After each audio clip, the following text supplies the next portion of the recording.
শনিবার বিকেলে ৪৯ নম্বর ওয়ার্ডের কাউন্সিলর শম্পা দা নেতৃত্বে ছট ভর্তিদের ছট উপলক্ষে শাড়ি বিতরণ করা হয়। এদিনে অনুষ্ঠানে মুখ্যরূপে উপস্থিত ছিলেন আসানসোল পৌর নিগমের উপনাগরিক Abhijit Ghatak, MMIC Gurudas Chatterjee board chairman Bunty Tewari সহ বিভিন্ন বিশিষ্ট ব্যক্তিবর্গ। ৬০০ পরিবারের মধ্যে এই শাড়ি বিতরণ করা হয়। Green Asansol, clean Asansol. ব্লকের শম্পা দা মহাশয়, মঞ্চে উপবিষ্ট আমাদের প্রিয় নেতা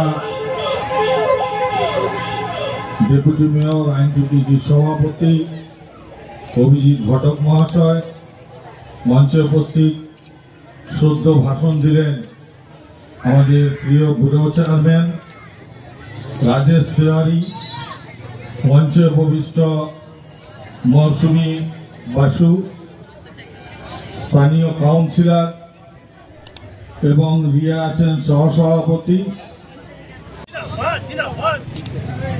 আজকে আসানসোল উত্তর ব্লক 1-এর মহিলা তৃণমূল কংগ্রেসের পক্ষ থেকে যে নতুন বস্ত্র বিতরণ অনুষ্ঠান এখানে হচ্ছে, আমাদের মধ্যে উপস্থিত আছে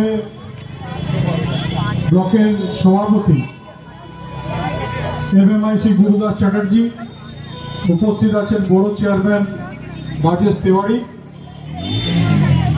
শম্পা আছে, এই ব্লকের সভানেত্রী মহিলা তৃণমূল কংগ্রেসের এবং কাউন্সিলর, আমাদের মধ্যে কাউন্সিলর মৌসুমী রয়েছে,